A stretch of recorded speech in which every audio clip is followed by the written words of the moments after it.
Have you ever driven past a huge factory and just wondered, what happens to all the water they use? Well, today we're going to follow that exact journey, the incredible transformation of industrial wastewater from a serious pollutant into a resource we can use again. Seriously, it's a process that is absolutely crucial for the health of our planet. You know, it all starts with the simple truth. Water is everything. It's fundamental to our bodies, to our environment, and to our entire economy, from farming to manufacturing. So that leads to the big question, right? In a world so driven by industry, how do we protect this elixir of life? And the answer, really, boils down to this one powerful concept: sustainability.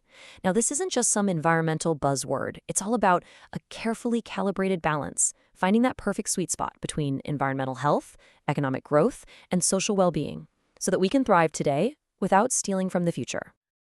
All right, so let's take that big idea of sustainability and apply it directly to our most precious resource. Let's explore exactly how this principle guides the way we manage and protect our water systems.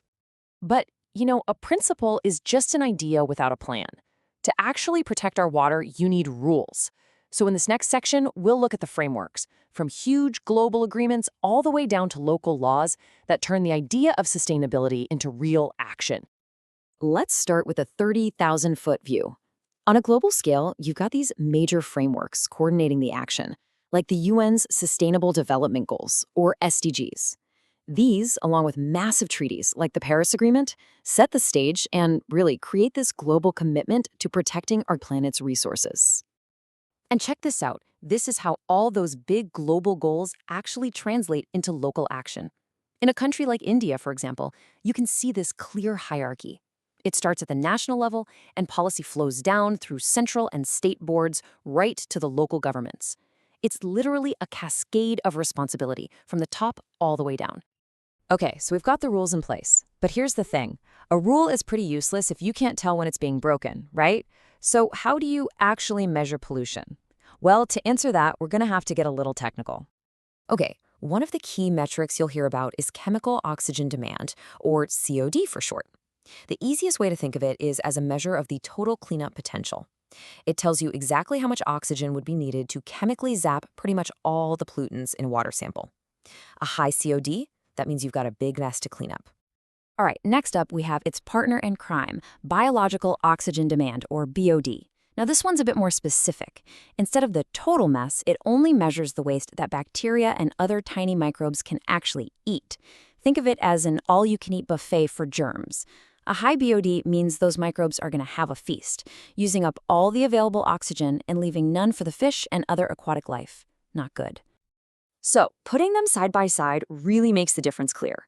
On one hand, you've got BOD, which is all about the biodegradable stuff, the stuff that's an immediate threat to the ecosystem. And on the other hand, you've got COD, which gives you that big picture, the total pollution load.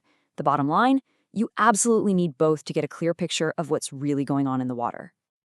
All right, so we know how to measure the problem. Now for the good part. Let's talk about the solution. This next section breaks down the incredible multi-stage process that turns polluted wastewater back into a clean resource. And why is this so critical? Well, let's be honest, untreated wastewater is a huge threat. It's packed with contaminants that can wipe out aquatic life and spread all sorts of nasty diseases. So yeah, treatment isn't just a nice to have, it's an absolute necessity for public and environmental health. So the solution is basically a 3-act play: primary, secondary, and tertiary treatment. Think of it like this. You start with a coarse physical filter, then move to a biological deep clean, and finally you finish with a high-tech polishing stage. Each act targets different pollutants, getting more and more refined as you go. Okay, so this diagram lays out the whole journey for us. See, we start over on the left with primary treatment. This is all physical, pretty straightforward stuff. We're talking screens and just letting gravity do the work to pull out the big solids. From there, the water flows into the real powerhouse, secondary treatment. This is where we let an army of helpful microorganisms basically eat all the dissolved pollutants. And then if needed, the water can move to an optional tertiary stage for that final polish. We're talking disinfection or advanced filtration before it's finally clean enough to be safely discharged. Okay, so we've established that we can clean water pretty effectively. But what's the next frontier? In our final section, we're going to zoom back out and explore the future of water treatment, a future where we don't just treat waste, but we try to eliminate it completely. We're talking about creating a truly circular system. And this, right here, is the cutting edge. It's called Zero Liquid Discharge, or ZLD. The goal here is simple but ambitious. Create a totally closed loop. You take wastewater, you filter it, you evaporate it, you condense it, and you keep going until you're left with just two things: incredibly pure, distilled water that you can reuse, and a solid residue of salts and minerals that can often be repurposed. The key takeaway? Absolutely nothing gets discharged back into the environment. And the advantages here are just massive. First off, you're not just preventing pollution, you're actively creating a new source of fresh water by recycling up to 95% of it.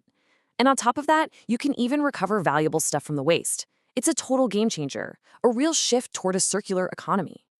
But, and this is a big but, we have to be realistic. This tech is no silver bullet. ZLD systems are crazy expensive and really complex. They use a ton of energy, especially for that evaporation step we talked about. And then you have to figure out what to do with the leftover solid waste, which is its own environmental challenge. So, it's an incredibly powerful tool, for sure, but it comes with some serious trade-offs. So how do you figure out if an advanced but energy-hungry technology like ZLD is actually a net positive for the planet? Well, for that, we use a tool called a life cycle assessment, or LCA for short. This thing gives you the full, unvarnished picture. It doesn't just look at the plant while it's running, it looks at the environmental impact of building it, the materials used, all the energy it eats up, and even what happens when you decommission it. It's basically the ultimate report card for sustainability. So let's recap. We've seen the global rules, we've looked at the scientific metrics, and we've seen some absolutely incredible technology that can literally turn pollution back into pure water. We have the knowledge, we have the tools, which leaves us with one final really big question. If we have the ability to create these amazing closed-loop systems, what are the real barriers? The economic, the political, the social ones that are stopping us from building a truly circular water economy for every single person?